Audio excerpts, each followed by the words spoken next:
14 of us in the room, and I welcome all of you this afternoon. Special welcome to our friends who are joining from Australia. We have Ida and Kate who are joining us from Hague, and we also have Tutangi from Plan International Australia. And for those of us who are joining us locally in Fiji, for Adra, Bulavanaka Daniel, and also from Empire Pacific, our friends from Empire Pacific, and also Marida. Thank you, Marida, and RPF, Rainbow Pride Foundation, Elizabeth, and our few of our community leaders. Ndovi is joining us online, and also with us in the room, we have Christopher and David, two of our community leaders, and not forgetting a special welcome as well to Rudy from MFAT, who's sitting with us in the room. So I won't take much of your time. We'll get straight into it. Sorry for keep you waiting. Thank you for your patience and for bearing with us. It's a little bit cloudy in Suva, so I'm not too sure about our connection and our connectivity. It might drop, so we'll try our best, and we pray that it will not drop anytime soon until we finish this in the next few minutes. Before I move on to our program, just to let us know that we are going to, we won't take much of your time. We are hoping to just take up to 1 hour at the most, and we are starting a little bit late. We're not going to rush the process. We'll stay online for as long as we can, and try and have this session a little bit interactive, especially towards the end at the reflection session. And your input as well will help us in our implementation of the pilot of this project. So that for us. And again, apologies from our executive director at FCOS, and also from the Pacific Island Association of NGO, Piango. They are currently occupied with other arrangements, and they would not be able to join us, but they have sent their laloma to everyone and their well wishes as well. So on the program, straight after this, I'm going to invite Ida and Kate to take us through the background of the project and the framework development before we take a sneak peek into what the framework is about, and also the pathway, the introduction to the framework and pathway. And we'll hear a few initial reflections or initial reactions from our community leaders who are going to launch the framework. They're here with us today, and then we'll open, after the launch of the framework, then we'll open the floor for reflections, and hopefully for as long as it takes. But as I've said, we'll try and keep it as short as possible, knowing that it's towards the afternoon of Tuesday here in Suva. And then we'll close off with our session today. So I won't take much of your time, and I'll give it to Kate and Ida for the background and the development of the framework. Thank you so much for the introduction, and hello to everybody. I will turn on my camera, but please let me know if you'd like me to turn it off. I know the connection is not great, so if it's easier for me to turn it off, just let me know. My name is Kate Sutton. I'm one of the co-directors at Humanitarian Advisory Group, and have had the great pleasure of working on this project over the last couple of months. I'm just going to give you a little bit of background to the project and to the framework development, and then I'll be handing back to FCOS, who will actually walk us through the tool. So Child Fund Australia have been leading this piece of work as a member of the Plan International Australia Consortium under the AHP. And they engaged HAG and FCOS to support the development of this framework. FCOS has been the in-country partner that has really been leading the process in terms of designing the methodology, and HAG and Piango have been providing technical support and a bit of a kind of sounding board for the ideas that FCOS has been generating with you and with your colleagues. This framework really draws heavily on the Hague-Piango framework that was developed a few years ago. And the advantage of that is that it's been tested and used over a couple of years. So we've had lots of learnings. There have been things that have worked really well in that framework, and there have been things that haven't worked so well. And particularly in the Fiji context, there's been learning around like actually indicators that may not be so relevant and ones that are really relevant. And so what we wanted to do was draw out the richness of that learning and put that into a framework that's as appropriate and as relevant as possible to the Fijian context. So in terms of how we went about it, the framework was really developed through a very iterative process. So we proposed a framework based on a comprehensive desk review. So this was based on learning not only from the region here, but also globally, what works in terms of measuring and understanding localization. And then we went into conversations with the first draft, and then we iteratively changed the first draft on the basis of that feedback. And then again, we went into a testing workshop and refined the draft again. So the point we're at now is really exciting. We have a framework that is ready to be used, hopefully by all of you, for you to be able to test it and come back to us with feedback. We see this as an ongoing process, and over the next year, FCOS are going to be there to support you all in using the framework and making changes and iterations if that's appropriate. So we certainly want to see it as a living document, and we hope that it provides a really concrete tool for significant progress on localization in Fiji. So I will pause there and hand back to you, Josiah, to walk us through the tool, but thank you so much for the opportunity to be here today. It's been really exciting to work on this project with you all. Thank you. Thank you so much, Kate. Thank you for that and succinct background as well that have set the tone for this introduction this afternoon. Moving on, I thought that before we introduce this framework, it's important for us to have a common understanding on how are we defining localization in this framework. Localization in this framework is a process of recognizing, respecting, and the independence of leadership and decision-making by national actors in humanitarian action in order to better address the needs of affected populations. So when we use localization in this context, not only in this framework, but with FCOS and our work through our network, this is the definition that we use when it comes to localization. The framework is divided into two sections. Very briefly, the section one is around how do we contextualize the critical areas when it comes to localization in Fiji. So there are 7 areas, critical areas that we look at. First is on accountable partnership, coordination, complementarity, resource mobilization, and last but not least, inclusion and protection. And if you can see on the right on this, that is how it looks like. So we have the framework. For example, I use the second framework as an example, the respectful knowledge exchange. We have the Fijian concept, but at the moment it's we're using the Itoke concept, understanding the diversity of culture in Fiji. But for this framework, we are currently having the Itoke concept that we share, and we have after that, then we have an aspiration statement, and last on each of these areas, we have some indicators, which I'm going to go through with us very quickly in the next few minutes. The first one is around accountable partnership.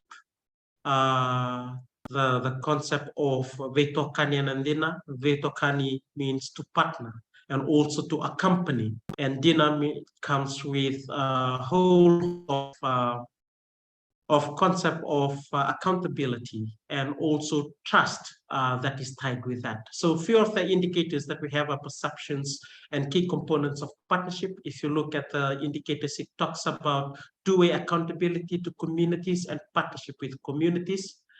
And also how do we contextualize and culturally relevant feedback mechanism. So it talks about feedback mechanism as well. When we partner, we should be ready as well to be held accountable by our partner, and it is a two-way relationship. So that is the aspirations of the first area, first priority. The second one is around respectful knowledge exchange. The concept of Vewase Kilaka and Andela Niverokobi. Vewase Kilaka is about knowledge exchange. It also speaks experiences, but it has to be done in a respectful manner, recognizing and respecting traditional knowledge system and experiences of affected community. Also, the other two indicators talks about the integrations of traditional knowledge and also the effort to bring together different types of knowledge, not only limited to traditional knowledge, but our current experiences that have evolved that are relevant to humanitarian stakeholders. Context of the concept of value taki, to decide. How can how the few of the indicators of the support to the national and local coordination mechanism, those coordinating mechanisms that are already in place, how can we support a strong, or how can we support a strong collaborations with government at national and provincial level, not to compete, but how do we collaborate more, using coordination mechanism as feedback as well. The third one is looking at complementary veto konitaki or the concept of to complement or to work together. It also brings together unity, the concept of being united under one. It aligns the alignment of form program and structure with local and community practices, and also with the hope to avoid duplications of existing structure. One of the things that came up strongly was the avoid of confusion. So how do we complement existing structure, and also unpacking power relations, skills, knowledge, and resources to enable complementarity between local, national, and international actors. Around resource mobilization, the concept of wakayotaki. Most of the time we talk about funding. In this framework, we are expanding to resource mobilization. When we speak of IAU, in Itauki concept, it's more than just funding. It's more than just monetary resources. It also builds a relation and other resources around the redirection of resources, national and of local and national actors resources. So it's not resources, but also that share responsibility or on the control over the resources that we have. The content, another indicator that looks at this, the continuity of programming through access to core fund.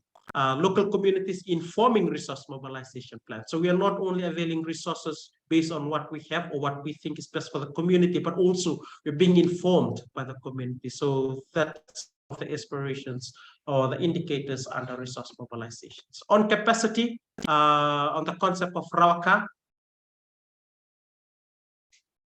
the recognitions and utilizations of existing and local existing local and national capacity. It also look at long-term commitment, understanding the capacity of the local actors to build a collaborative process of two-way capacity strengthening with this correlate with complementarity as well, that indicator. How do we understand the capacity and complement on and build on those capacities that already existed? The mutually agreed capacity strengthening plan. So those are the few indicators of capacity. Last but not the least, we have inclusion and protection, the concept of very. How do we look after one another? The communal practice in the Itoke concept of we look after one another. We include everyone, leaving no one behind. We protect one another. The concept of making sure that the diverse local voices are represented at the decision making. It doesn't have to be tokenistic, but in the concept of very rarely, we have to include them because they matter in community. It also, one of the indicator is the step taken to ensure the safe and inclusive participation as well. Enabling an accessible environment for all humanitarian actors to create safe spaces for diverse communities. That is for us, ladies and gentlemen, on section 1 summary of what we have in terms of the priority areas, and also the concept that we're currently using, and some of the indicators that we share. On the second section of the framework, it looks at the pathway on how framework, how and operationalize the framework. We three of the ways in which the framework is going to be used, and that is first is around the simplified indicator tracking. I'll talk more about that in the next few minutes. We also look at the second tool is around organization assessment, self-assessment and scorecards. And the third one is around partnership reflection or Talanoa. The information generated from these three different pathways aspire to be used as a basis of discussion within the organization or across organization or within the consortium as well. It also looks at the basis of tracking future changes, creating our baseline now, and we can use the framework to see how we progress in the future.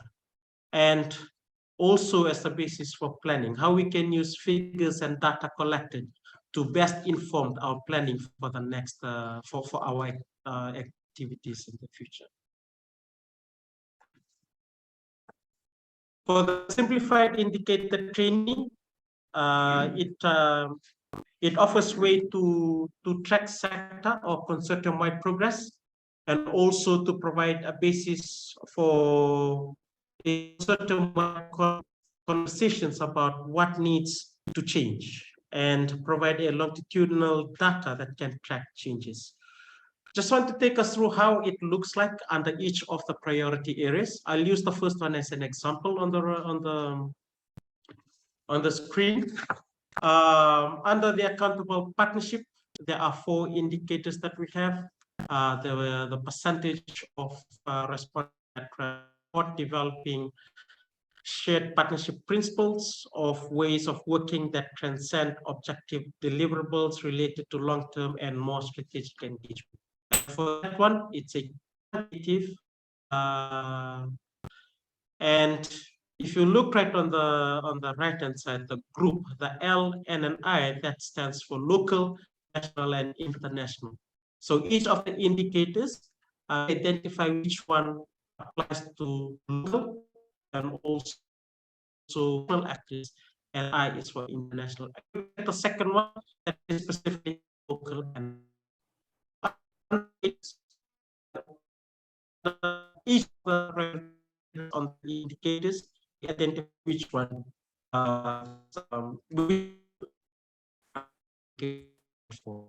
so that is just an example for us to the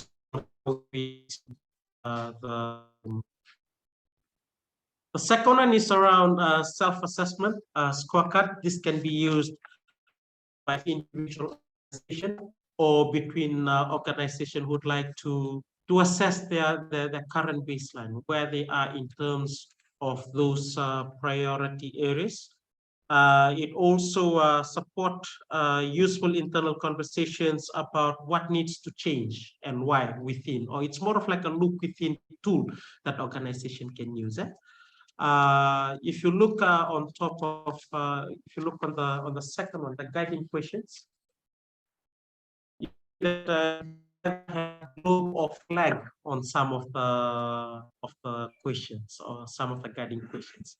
In the question where it has globe, that is relevant only to international actors. So how, like for the first two, their own capacity strengthening needs.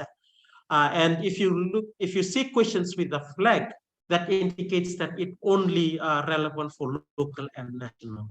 Do you define your own capacity strengthening needs with your international? So this is how it looks like, and it's a rate you can rate yourself and its organizations from either 1 up to as none and 5 as strong. And this can be used to have a baseline for baseline studies of your organization. Can be used within, or you can use across between your partners if you'd like to partner local with other organizations. The third pathway is use of Talanoa reflection. This opens a more honest discussion between partners about localization.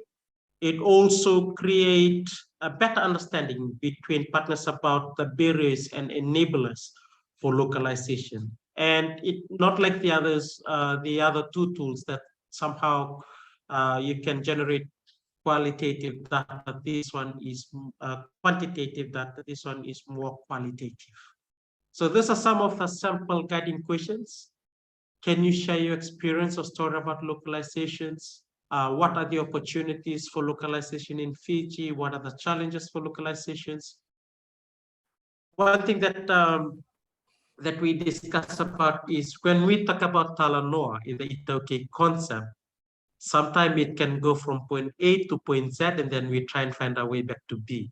So in the framework, there's also some guidelines on how we can not control, but somehow guide the Talanoa. And that is about thinking about who do we really need to be part of the Talanoa. Being in your planning in terms of who people, who your audience, and also about being intentional about the topic, sending the topic in advance, or being specific on what topic that you're going to talk about when we're talking about localization. It also recommends the use of a repertoire within the room to record and document the discussion so that it's not just the Talanoa and we forget everything there. However, it is documented and we can use it for our planning and also for future tracking of our work. And another important factor about Talanoa reflection that we recommend is a very strong moderator, someone who can guide the Talanoa process, as I've said, so that we can maintain the focus of the discussion on the topic that we have. And we are also being thankful to our partners from FDPF after our talk with them, after our Talanoa focus group discussion with them. They recommend, and they actually not only recommend, but also provide us with a disability inclusive communication guide that is also attached as an that is also attached to the framework. A guide, a communication guide that can help us if we have members of the disability community in our talent circle. So that is for us about that is about the framework as it is now, and where to from here or where from now. As discussed with some of us who have been part of the discussion, the recent discussion, this is going to be a working document. It's going to be the planning consortium this first year, from next month to around the same time next year, and the experiences and feedback will then inform further refinement of the framework. So we will be making contacts with our partners partners. FCOS is going to making contacts with our partners in the pilot of this framework for the rollout of this framework. And towards the end, then we will then refine the framework through the experiences and the feedback that is received. So that for us,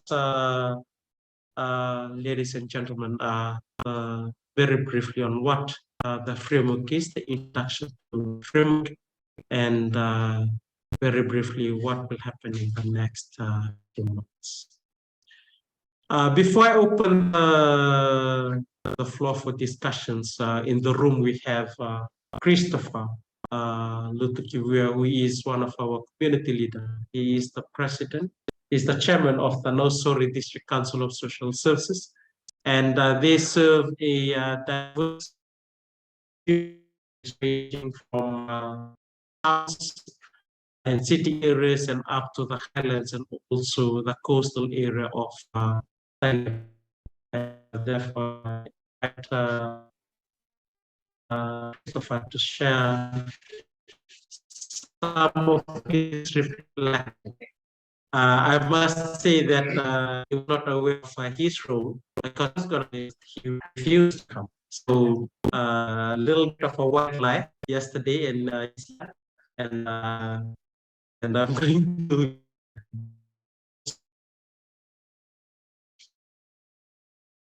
from DCOS and also one of our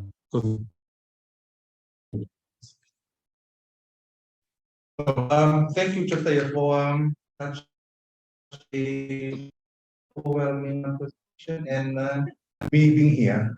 But on reflecting on what has been produced so far on the framework and the effort being put forth in putting together what needs to be a framework humanitarian response as whom are working on the ground. I say thank you.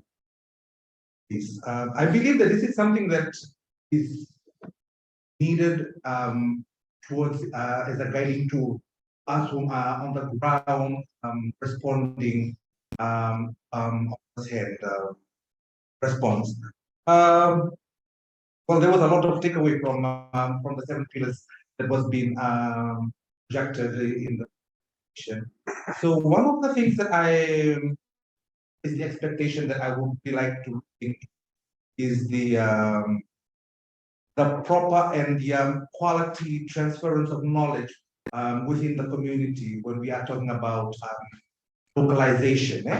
So I feel that this is something that us as DCOS on the ground needs to work better towards. But I, for one, have to say it was nice to see that it is a working document at the very end, because I would have bombarded this bit presented.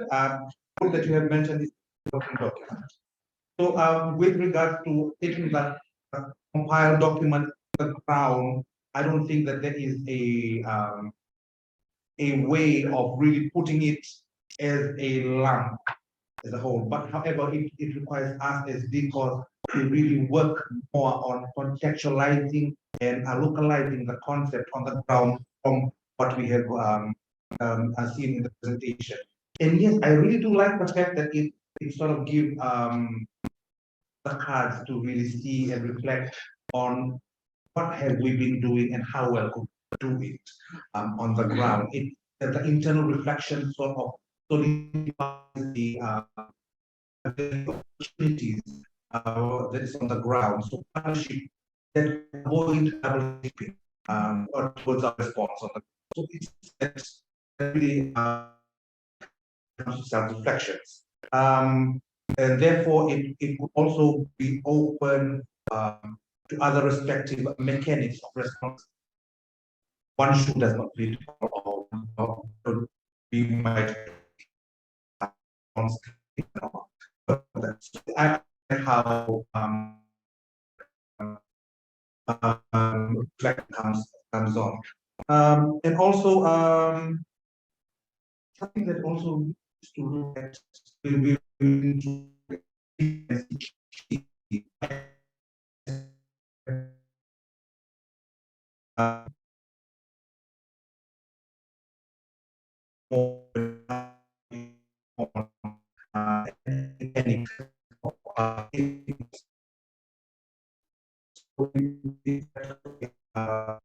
and also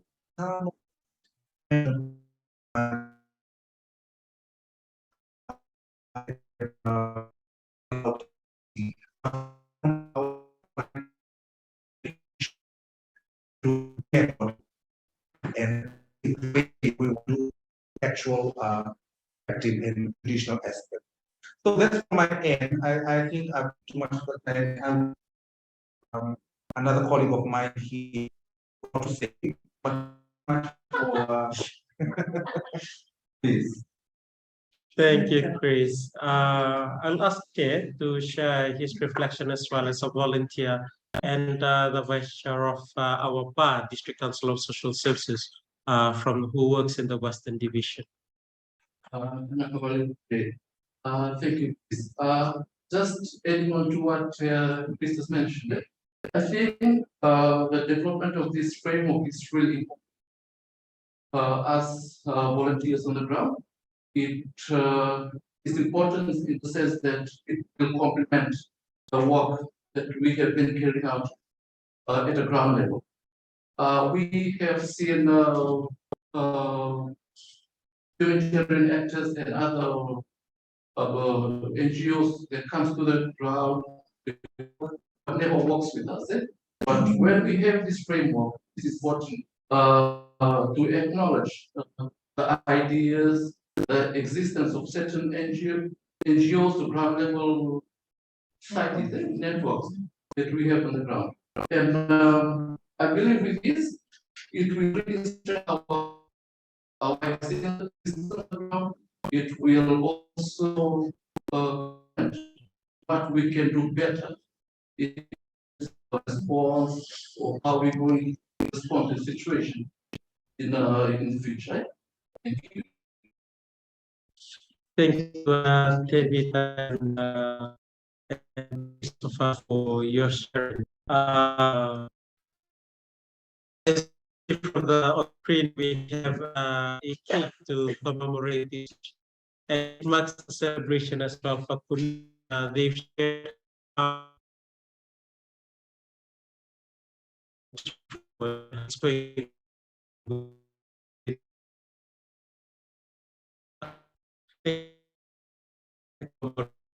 the launch of our localization.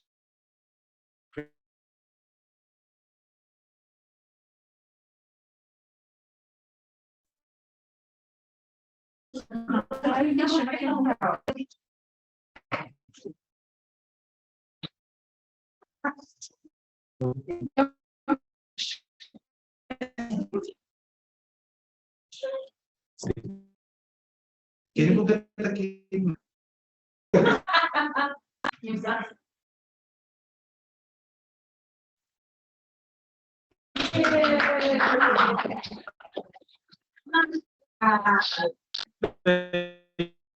Thank you, Ed. Thank you also.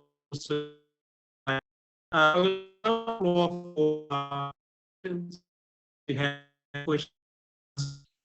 You like us to respond now with a script.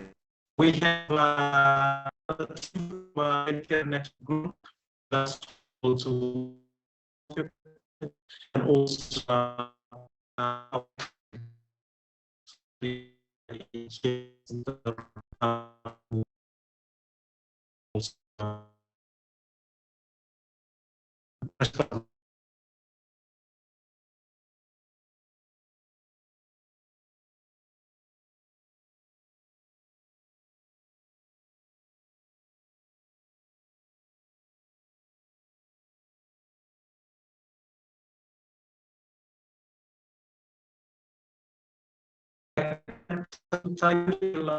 online.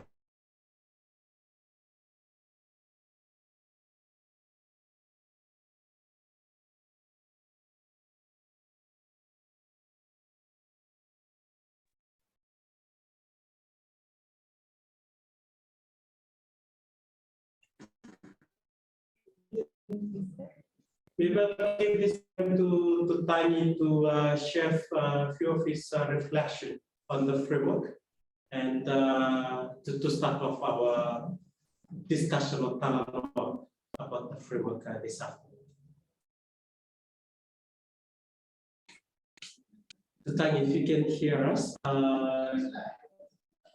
we'll give this time to you to share your reflection.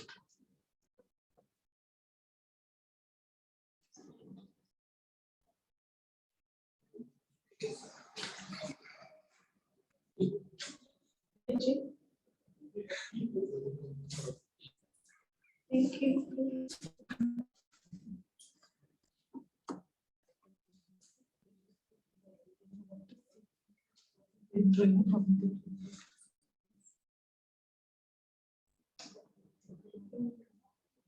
We lost that.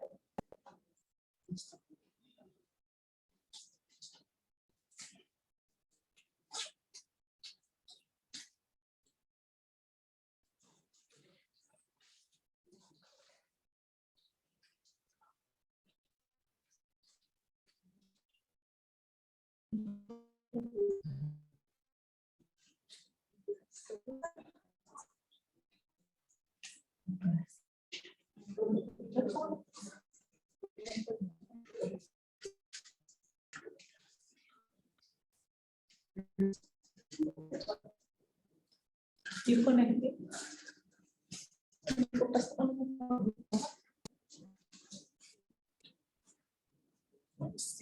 Oh.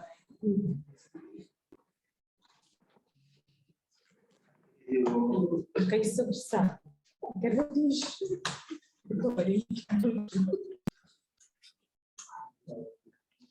Recording in progress. Are you connected? Oh, I can do this, yeah. Apologies for that. We're back online. Our internet just picked up again. We're opening the floor for discussions and also for reflections.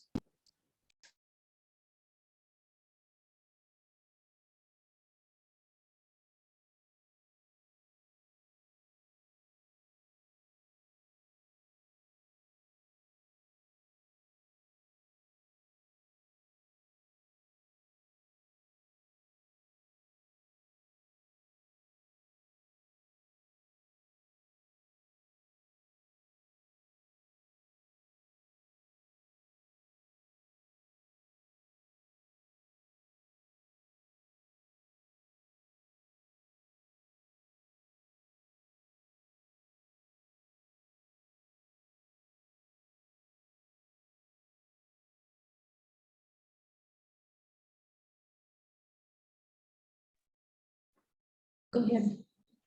Hi, Eden to Tiny. I hope the connection is better that side. Maybe we'll give it, we'll pass it to either of you to share your reflection on that. Thanks, Daniel, for joining us. We'll definitely keep in touch within the next few weeks regarding the framework.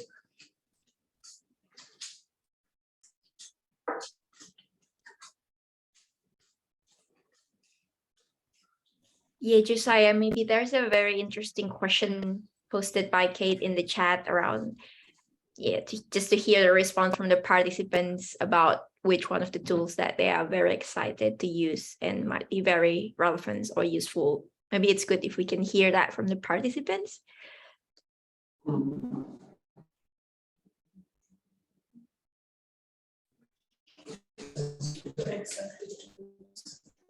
it's part of that currency. Yeah. You are already using it to some extent.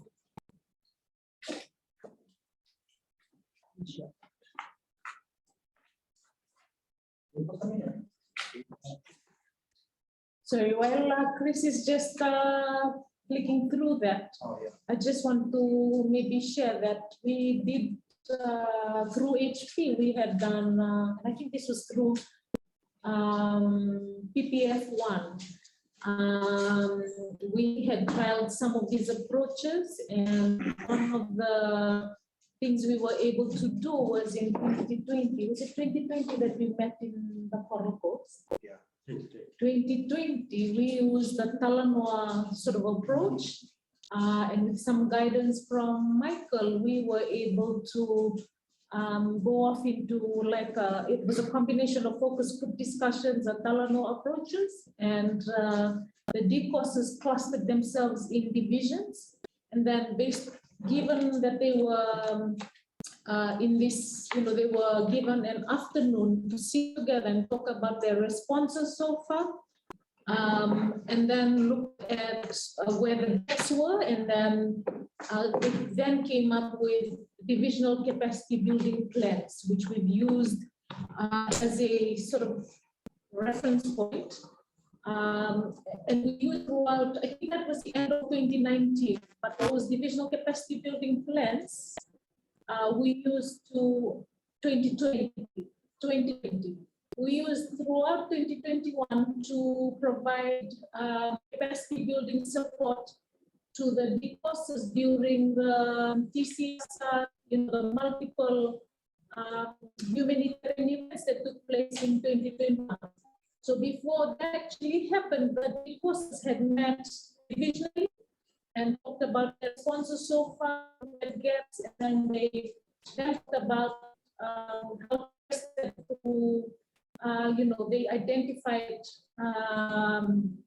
capacity building needs. And so they had to prioritize that according to the quarters. Yeah? So for the first quarter, what they anticipated they'd do and what would be needed for them to do that work well. So when we were revisiting this discussion for the localization framework, we were able to count on those experiences to help us guide I guess the formulation of the various approaches or methodologies, in a sense.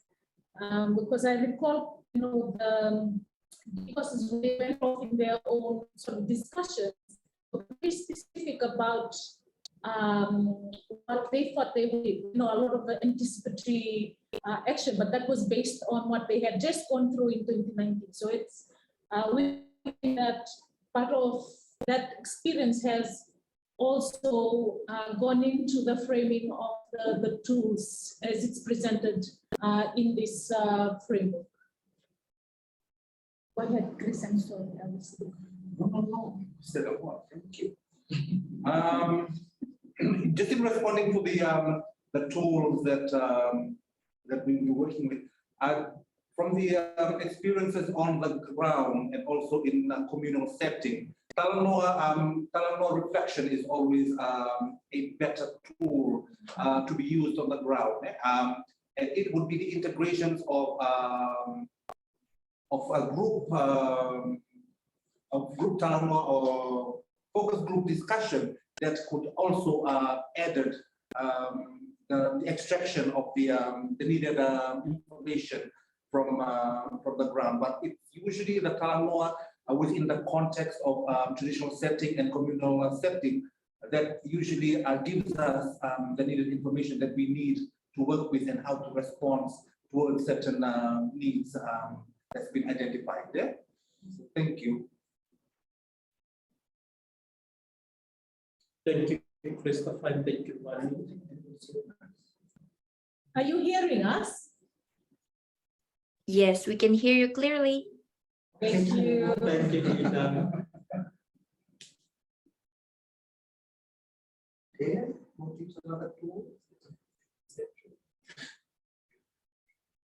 Thank you, guys.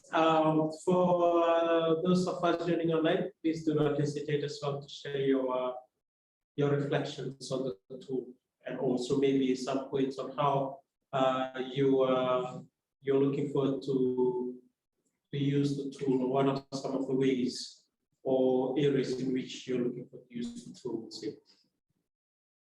Patrick, can we hear from you from Lotoka?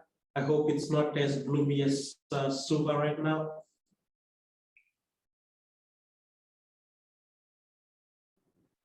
Thank you so much. And first and foremost, congratulations to FCOS for finally coming up with this localization concept, which I think is quite important at this stage now. We fully support this, but nothing more but to say thank you very much.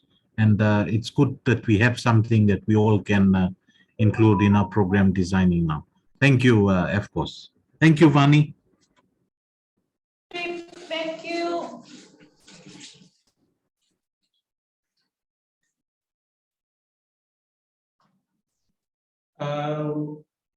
Anyone else would like to share the reflections? Marida Tambolevu.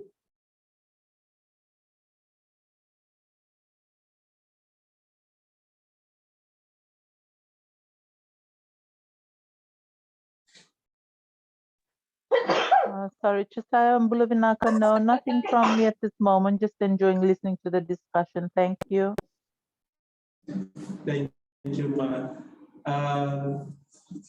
Also with us in the room, Rudy would like to share a few reflections and remarks on the tools. Well, I think from my side, I just wish to congratulate FCOS and the effort put into the work.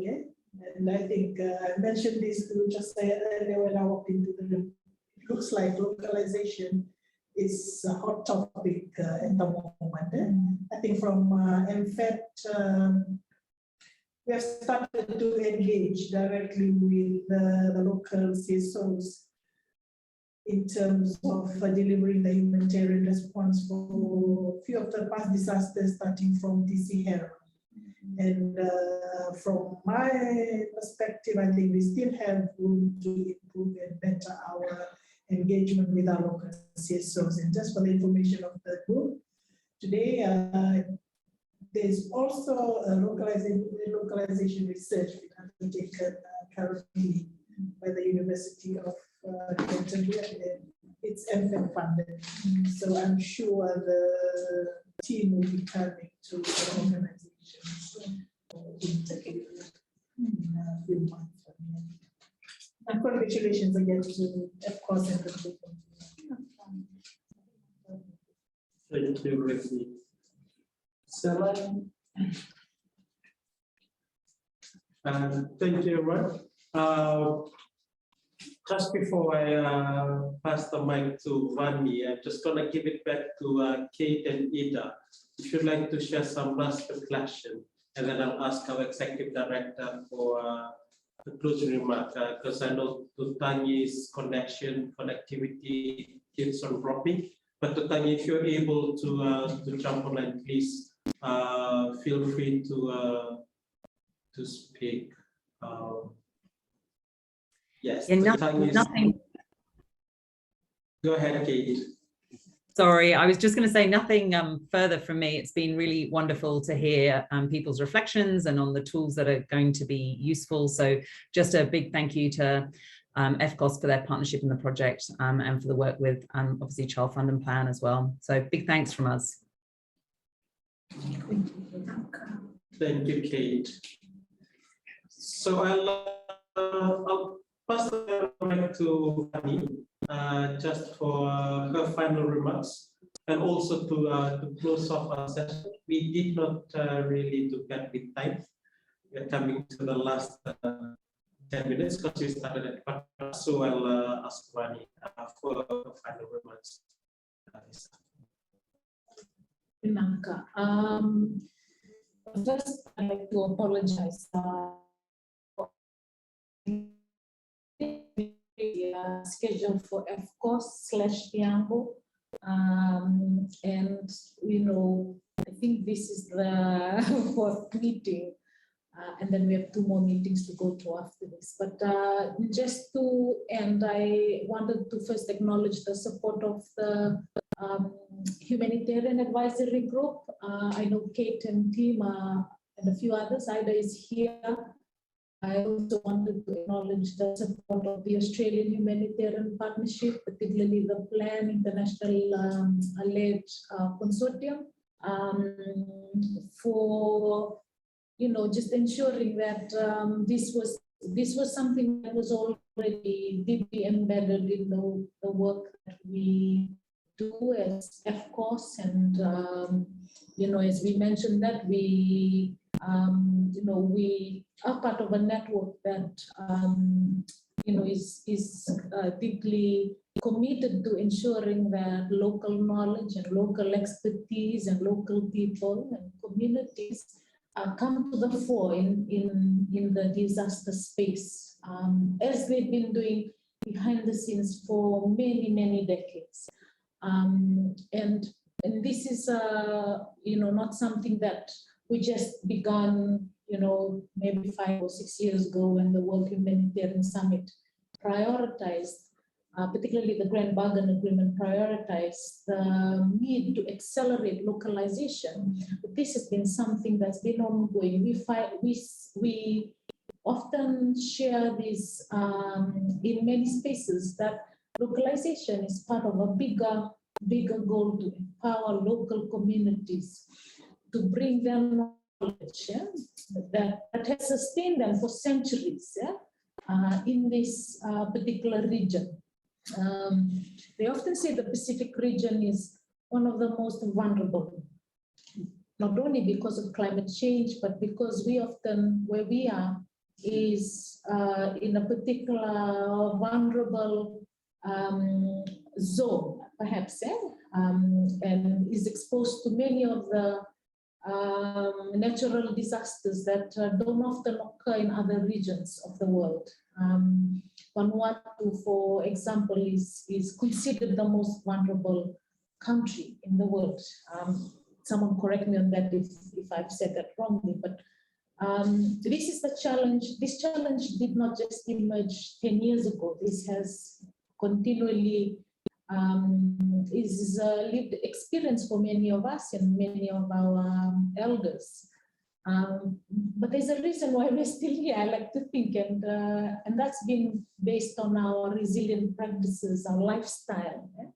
And many of this is often said and romanticized, and it's many say that it's idealistic, but when NGOs come together to create frameworks to be able to bring that back to the fore, but particularly in mainstream development discourse, it's very important that we collaborate, that we ensure that we're not only talking about concepts, but there are frameworks, there are tools that we can actually use in the work that we do collectively to nurture resilience and to ensure that the work that we are doing for disaster risk reduction is embedded in communities, or is at least brings that expertise into the mainstream spaces, or the spaces where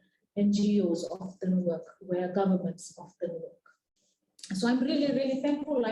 I just want to acknowledge the great support that Humanitarian Advisory Group has done to ensure that, even despite our crazy schedule here in Suva, that they continue to keep track of where we are and where we were in the last few months, keeping track of Josiah and making sure that Josiah completed all the interviews, and to HP, who constantly asked us question, where's the localization framework going to take us? Those kind of conversations has helped us to stay committed and on the course. So I also wanted to acknowledge Child Fund, who is our direct partner under the HP, for sometimes driving us crazy with 1,001 questions about where we were and why is it this way, and those kind of feedback is what we value as a local partner, ensuring that whatever we were doing here was also aligning with international and global standards. We're thankful to those who have journeyed with us, who were skeptical, and skepticism is great because it can help us to be better at presenting the information. Thank you as well to our friend from MFET. I was pleasantly surprised when I walked in and was sitting here. Many of us who are on this call are all part of the HP, but New Zealand is interested and they will continue the journey after this. So it's almost like very symbolic. We're now going to pass the baton to Emma, who's going to continue this journey with the University of Canterbury while we test what we've produced through this framework. Thank you once again, Josiah, and thank you to the participants who are here and those who have come and also left. And thank you to the two community leaders, the three community leaders who are here, Sialai and Christopher from Nosori, and of course, Bibita from Dikos, many of those who are frontliners. Yeah? Even before we wake up in the morning, they are up there. So when I wake up in the morning, after a disaster, I see photos, filling up my messenger from these frontliners. And I just want to acknowledge that. And it's been such a blessing to listen to and accompany them as they respond to those issues at community level. So thank you very much. Thank you, Vani. And thank you also for participating. As promised in the email, we will definitely send you copies of the framework after this session. And also by the end of this week, it should be on our website and we will share it with you all as well. And on the same tab on the website, you should be able to see other documents on humanitarian work that and other tools that FCOS uses and was supported under the HP program. So again, thank you for your time. Thank you also to Fiji Village who joined in as well and stayed with us throughout, and for our partners as well, our community leaders, to Novi from Hua, and also to our staffs from the Western Division, our Western Office, who also join us. Till we hear from you again. Thank you guys. Thanks everyone. Thank you. Thank you so much. Thank you. All the great work. Thank you. Thank you, team, of course. Thank you, Binaka. Nakama. Binaka level. Naka James. Thank you.